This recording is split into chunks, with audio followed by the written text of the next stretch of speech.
welcome to A Coffee and Hardtack, a digital program with the Civil War Museum in Kenosha, where we talk to Civil War historians and educators across the nation and sometimes even beyond that. I am Jenn Edginton. I'm curator of education here at the Kenosha Museum campus. And with me, as always, is Doug Dammann, who is manager of the education department and curator of the Civil War Museum as well. And we are very excited to welcome our next guest. So without further ado, I'd like to introduce Dr. Holly A. Pinheiro, Jr. Thank you so much for being here with us. Thank you both. I'm always looking forward to nerd out on history. So this will be fun. Yeah. Well, great. And first things first, can you tell us a little bit more about yourself? Yeah, so I'm currently an assistant professor of history at Augusta University in Georgia in the Department of History, Anthropology, and Philosophy. Currently working on, nearly finished my first book, which is called The Family Civil War under University of Georgia Press in the End Civil War series. And hopefully it makes some waves when it's done. Now, as you mentioned with your book, a lot of your work and research has been on the experience of African-American soldiers during the Civil War and who served in the Union Army. How did your interest in the topic start? And is there a specific aspect that you could share with us in regards to your work? I mean, I guess being honest, like 6th grade watching Glory, you know, like every social studies class when it was played. So much so I know the movie word for word, which is really sad to say out loud. I think when I actually got to college, particularly at the University of Central Florida, John Satcher was one of my professors, and I always wanted to know more about the Black soldiering experience in the war, particularly who are these men or boys, right? Like not just them as soldiers, this one isolated moment, or even them as veterans, but them in general. And I continued that interest in graduate school because I really wanted to further humanize these people, because they're not just soldiers, they're not just veterans, they're people with a lot of complexity, a lot of joys and hardships in and out of service that I think others have done a great job of, and I'm hoping to continue that tradition. Absolutely. And yeah, it's when we study the Civil War, it's really easy to just see them as the soldiers and not like the whole complex person that they are. Right. And I'm really glad you brought up Glory because that leads us to our next question. So you said about Glory, and I think that so many people are so used to that movie Glory, and they that might be their entry point, but also their only point of knowledge when it comes to USCT.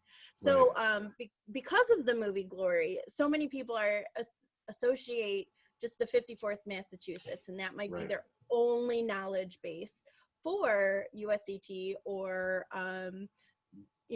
Black soldiers themselves. So for the most part, why do you think that this movie has gotten so much attention, but the USCT soldiers themselves really haven't? And especially because the Union Army was 1/10 African American by the end of the war. So why do you think that is, that people only focus on one but not the rest of them? I mean, to me, it's shocking that the popularity of the film even today has not led to even miniseries, right? We're in this age of streaming, right? Where everyone's desperate for content. So we're at that perfect time where there should be more, work out there. I mean, let's be honest, the acting in that movie and the directing is phenomenal. Like, I could still watch that movie and shed tears, like knowing what's going to happen. I recently had the privilege of rewatching it when I was doing a presentation at the University of Georgia in the spring, which feels like so long ago.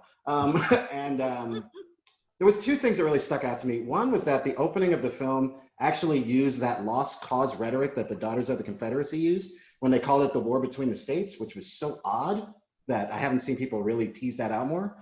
But then the things that to me are the most compelling, which I think the film does exceptionally well, is when it demonstrates the dress parades, particularly as the regiment is going off to serve, and the way in which these Black men wearing these military uniforms have this sense of pride, and the local community is witnessing it. Like, that was actually part of my dissertation, was talking about how empowering that moment was. And as I was recently talking with someone else, I wish there was like a book that would do this comparative analysis on the different, places and meanings of these events. We know a lot about the 20th United States Colored Infantry because of its connection to the New York City draft riot, right? And it's actually depicted pretty like, that riot is for the most part done well in Gangs of New York, but it's always talked about because of its, the regiment's connection to that. I think the one thing that stuck out when I recently watched Glory was how they do depict as they're training some Black women at the camp. But they're just kind of these background, nonverbal, people. But whereas my work is trying to argue is that they were always there at the camps, particularly Camp William Penn, because I'm focusing on 3 Black regiments that are raised and trained in Pennsylvania, particularly Philadelphia. So the 3rd, the 6th, and the 8th United States Colored Infantry. And I don't want to give away too much of the book, but I'll just say that there are a number of Black women who forcibly make themselves known at the camp. One involves Benjamin Davis and his common law wife, eventually, unfortunately, he dies, in which she makes Benjamin acknowledge their newborn son as their legitimate child before he is sent off to the front line. And all the other soldiers at the camp are like, that was weird. But because she does that, she later is able to get her son a minor's pension. And the interesting part is Benjamin had tried to serve in the 54th, actually got a staph infection along the way, and missed the birth of Jerome. So it's like, I try to use these families to track these moments, right? Like the 54th and even a Battle of Ulusty and these very prominent events, and humanize the fact that there were people concerned about them.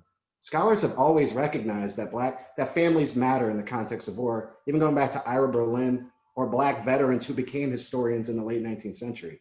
But it's not until James Mendez in The Great Sacrifice puts Northern Black families at the central focus for his book During the War, versus I'm saying we need to look at them from 1850 into the 1930s.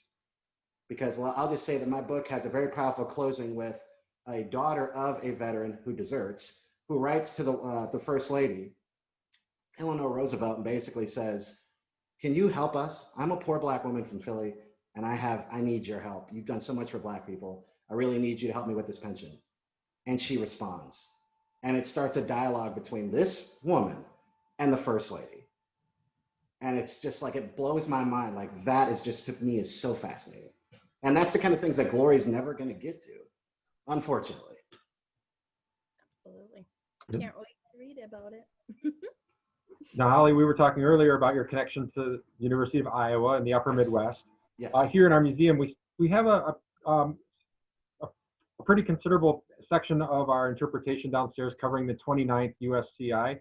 And Company F of that particular regiment is credited, many of the men are credited to Wisconsin. And so we talk of all of the African-American regiments in the Union Army. I think they get the most attention here at our museum simply because of geography. In your research, have you come across any other upper Midwestern experiences for African-American men or the regiments themselves? So I know my old advisor, Leslie Schwalm, her book, Emancipation's Diaspora, does highlight, and actually if you read her book, it's very clear where I was influenced, in my scholarship. She talks about the 60th, right? They're from Iowa, and they actually have Alexander Clark is very prominent in the post-war with getting black men in Iowa the right to vote. I also would say Kelly Meserek's book on, I believe it's the 127th, which is For Their Own Cause, is one about Ohio. And also, it's going to annoy me, I believe it's Vernon Johnson. There's another scholar that also does. The one thing I'd be interested, one is if y'all have looked into the pensions for these people from Wisconsin to really tease out who they are even more and complicate their stories, because I would speculate, even though I don't know, I would speculate that these people may have either been community members together or, as I've learned, related, because I've been able to cross-reference it with the census. And some of the guys that I study from Philly, I'm seeing that they lived together as young children. Come to find out, they later say in the pensions, oh, that was my cousin. So it is possible, if you were to look at a specific community, a company, there is a lot, because you see that even with white regiments, right? Like some of these, companies are actually all from the same area. So it's very possible that in your case, that company might actually have relatives or even just friends who stay connected long after. But I would also say it's worth noting that there is an enlistment battle that's going to happen. And you even see it with the 54th and 55th Massachusetts, where they're going into other states fighting for Black men to enlist so that they can help to basically boost the numbers so that way white men are absolved from service, which brings in this whole layer of racism and even gender, right? Because white men are saying, we don't want to go, let them go be men, which therefore means they don't want to be men. So I would be curious to see, and I haven't looked in my old records, if there's anything on people from Wisconsin or even from the Midwest, because I have records of mine from Cuba, Peru, Germany, which brings out so many questions about why are they coming to Pennsylvania?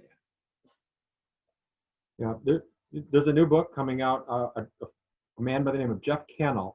The Wisconsin State Historical Society Press is, I think it's published, it's called Make Way for Liberty. And Jeff has done a lot of work on the 29th and soldiers from Wisconsin, but also looking at it from a post-war standpoint too, what their lives were like when they went back to the communities that they either enlisted from or came back to. Right. So he started out, it was really interesting. He was a volunteer here at the museum, and he had a special event one time on the 54. And he got so interested in it, he spent about the next 10 years of his life researching it. And so this book is the culmination. I almost want to speculate that I would not be surprised if there weren't men from that, just various parts of the Midwest that made their way, to Massachusetts, because even, which is interesting, like the Anglo-African and even the New York Times are complaining, why are all the Black men leaving from our state to go over there? Like, that's actually not helping us. So it's very possible that there was some of this concerted recruiting efforts. Yeah, they're not helping with our quotas here in Illinois or Wisconsin, right? But I think actually what you're talking about to me is what's really fascinating. What happens when the war is over, right? Like, what happens to these people who, for different reasons, enlist or are enrolled in, and when they come home, if they come home, what is their condition, right? What are the various disabilities? How are they able to resume the antebellum experiences they had or not? Kelly Meserek's book spends a lot of time on that. Barbara Gannon's book, The One Cause, talks about the GAR involvement. But in my case, one of my veterans basically is like, I think the GAR is a waste of time. All they do is hang out. They do nothing, right? Which I'm not saying I agree with this assessment, but it runs counter to some of the assertions about this organization. This guy's like, I don't care. But I think that's important to recognize that they're very complex. Yeah, and we did a coffee and hardtack with Jeff not that long ago, and it was interesting to hear kind of these coming home stories and how people receive them. And in Wisconsin in particular, we have a lot of Native nations that call Wisconsin home. Now we pride ourselves very much on being this kind of community, but back then they weren't necessarily welcomed with open arms by everyone. Yeah, I think that is one thing I find interesting, is just what is the reception, because the Black community is going to look at them very differently than the larger community. For instance, the Black newspapers in Philly and New York are writing about, we owe these men a lot. They deserve the first jobs. They deserve the best jobs. All right. But at the same time, in my book, I'm saying that's also really unfair to those who couldn't, for different reasons, go and enlist, that you're privileging a select group of individuals. So it's just like, there is also this interesting tension that starts to happen within the Black community about who deserves what. And it's really complicated, as I tell my students all the time.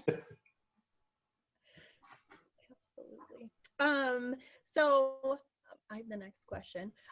Is there any story or is there a story on an individual soldier or a regiment or campaign that you have come across that you just really want to share with us? Just like, do I want to give a depressing one or one that's just like mind-blowing? Because I've got the whole, so to help give it some more context, I'm looking at 178 Black men who are born, that I can show in the records, were born in Philadelphia, that will then serve in these Pennsylvania regiments. So it's like them going to serve in the 3rd, the 6th, or the 8th is not that far of a traveling distance for them to go to the camp, which makes it easier for their families to go to the camp, for example. And it actually totals out to about 1,000 individuals that I'm studying, including some cases there are interracial families. So as I was talking with someone yesterday about, through the census, I was able to find that individuals like Miles Parker, when he was a little boy, was actually raised in a prominent white household that included, I think it was like 5 young girls, and he was put through school by this gentleman who was basically a cabinet maker.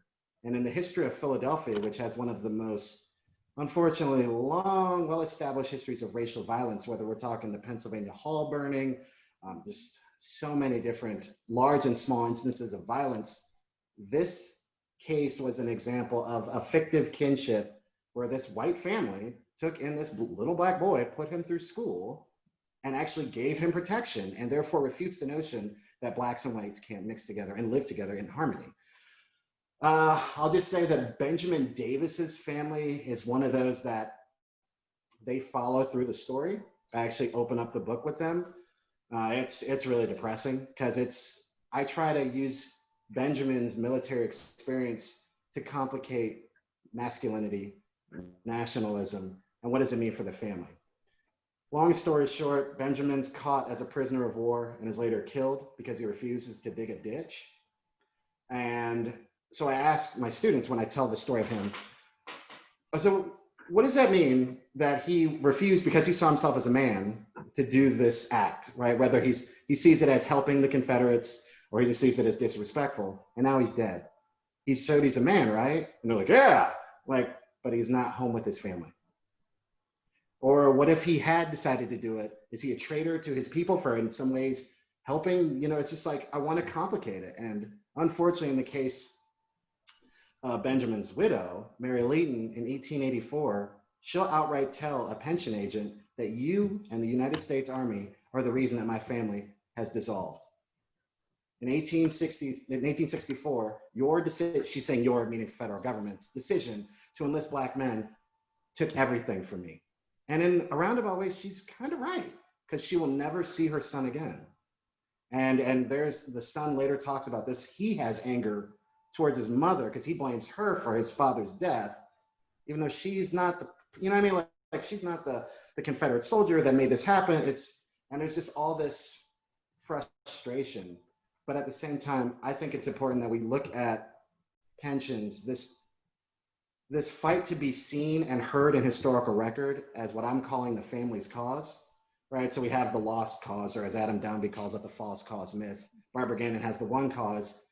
And I'm saying if we look at pension records, which I can see all the way documented to 1930, these black families, whether through approval or denial, are documented in historical record. So it is possible to track, for example, black women are arguably the most prominently visible in the records. So when someone tells me we can't find black women, you're not looking hard enough because they're there and they're very vocal about wanting what they feel they're owed, respect, money, and to be heard. And in many cases, they get all of it. But in other cases, there's a lot of oversight and derision. Unfortunately, some black women are going to have to give very intimate information on their sexual experiences to a committee of white men who are going to say, did you have that boy out of wedlock? Tell me about it. So it's this real complex dynamic. But I'm arguing we need to look at these people and these records in a completely different way. I don't want to give away too much of the book. Right, yeah. It's a good teaser. It's Well, aside from your own book, can you give any recommendations for people out there that want to know more about the topic, that like Jeff, who experienced it on a very small level that lit a spark, and they want to know more? What I'm trying to think you probably can't see some of the books, but I would say James G. Mendez. It's called A Great Sacrifice. It's with Fordham University Press. Came out last year. That is, that's honestly one that I will always be compared to, which is great because I love it. And I hope that he and I are helping to push people to look beyond the freed families' experiences, because I think that there is a hyper focus, and not saying that there shouldn't be, on those who were enslaved, but in doing so, scholarship, public discourse about those who have never been enslaved is really minimized, unless we're talking about someone who's prominent. And I'm trying to say, and as Mendez is saying, it is possible, and they deserve to be seen in scholarly analysis and discussions. I would say Thavalia Glimt's new book is very, I mean, anything she does is amazing. Amy Morrell Taylor's Embattled Freedom is another one of those great books that I'm trying to hope to style myself on as humanizing these people's stories. You know, her book, for example, is talking about freed people as they are interacting with the Union Army, transitioning from bondage to contraband to being, you know, recognized as a person, and the hardships and the battles they have to survive living in close proximity to the military lines. One of those classics, Norley Frankel's Freedom's Women, I think is a phenomenal book. I always still assign it. I would say also, if you want to, for me, I think what I've been trying to do with my book is bridge gaps between Civil War history, African American history, gender, but also Northern urban history. So what I mean is Du Bois, Philadelphia Negro, right? Like, we know Black Reconstruction, that's one of those classics, but the Philadelphia Negro is a phenomenal study about Black life, and I can use it to actually understand employment hardships, the wages that Black men and women were not getting in comparison to whites, issues of housing. Well, guess what? All of that complaints come up in the pensions. So actually something like that needs to be recognized. And Joe Trotter's, I think it's Workers on Arrival, is another one of those Northern urban histories. So it's like, for me, ever since graduate school's been over, I've been trying to step outside of my comfort zone of the Civil War and push myself. So even dabbling in theory, which, you know, was previously would make me like, ooh. But the thing for me has been interesting in what's Robin D.G. Kelly, right? He's got a book, I believe it's called Race Rebels. It's a classic book. And he uses this notion of what's called infrapolitics. And basically, when a subordinate group or someone without power tries to insert individuality, right? So what I tell my students is, it would be like, if I said to you, class starts in 5 minutes, and you say, no, it starts in 10 minutes. That's an example of you and the student demonstrating infrapolitics. And I see that in the historical records. So I've been trying to apply these different modes of thinking to my research, because I think it's important, and I'm saying, because I was guilty of this myself, is I put these blinders on and I only wanted to read Civil War history or AFAM history or gender history. And I wasn't going, oh, this can actually help this to complicate it more. Right, so me even reading about the Wisconsin USCT, even though I don't do it, can help me to further understand in a broader context the post-war experiences for Black soldiers and their families. And I think that's just something I've tried to get better at. So whatever y'all read, just as I tell my students, it all can connect. You just got to be willing to accept the connections. Absolutely, yeah, and that's what we try and teach at the museum, is that kind of history connects us all. Right. Well, thank you so much for talking with us. We really, really appreciate it. Thank y'all. Sorry I didn't talk your ear off. Okay, can you tell our audience one more time the title of your new book? Yes. And when we can expect it, or where can we pick it up? What can we do to get it? Well, I will be sending y'all a copy when it does actually come out. I would hope we're still in the publication process this time next year. So, you know, fall or winter of 2021. And it's going to be The Family Civil War, and under the University of Georgia Press. You know, in the meantime, I've got some other projects that are brewing. I'm actually starting a second book, which is going to look at Philadelphian saloons, which people often think alcohol, and they weren't. These were like way stations where soldiers and communities came through, so I can understand how these spaces became those of empowerment. So working on a second book already. That's so great. Well, thank you again, and thank you to everyone who watched. Thank you all. Thanks so much.